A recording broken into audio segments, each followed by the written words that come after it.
In 1983, the Soviet Union adopted one of the most unusual and technologically advanced tanks of its time, the T-55AD.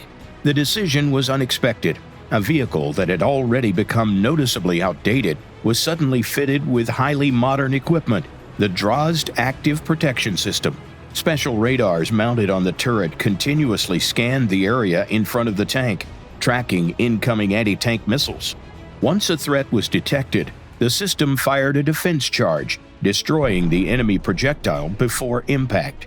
At the time, no other country in the world was producing such systems in series, not even the United States or Germany, widely regarded as leaders in engineering.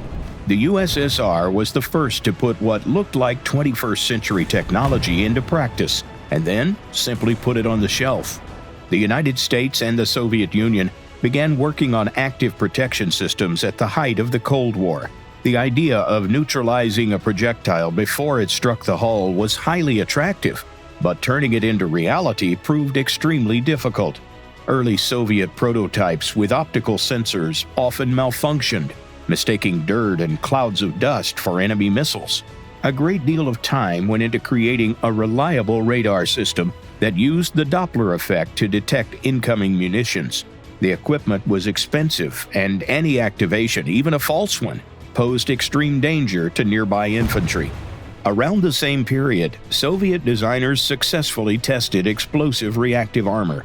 That alternative was simpler, cheaper for mass use, and far safer for infantry operating near the vehicle.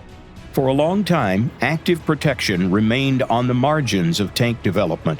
American APS projects did not reach serial installation on combat vehicles for many years, although experimental programs and trials continued.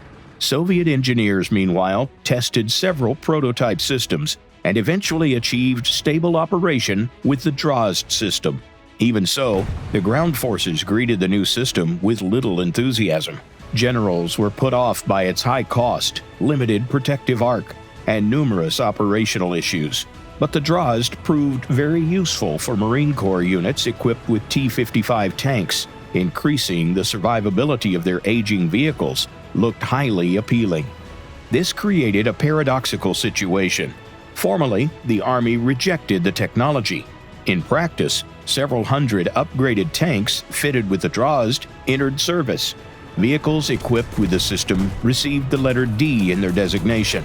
The peak of this development was the T-55AMD-1. It received reinforced armor, a fire control system with a laser rangefinder, an upgraded engine, and, of course, that same revolutionary DROSD system.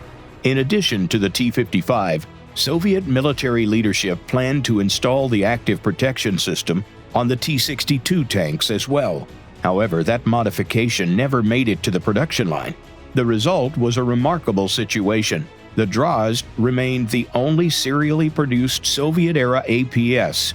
In the new century, the lead was decisively taken by Israel with its trophy system. Today, this high-tech shield is fitted to a wide range of armored fighting vehicles around the world.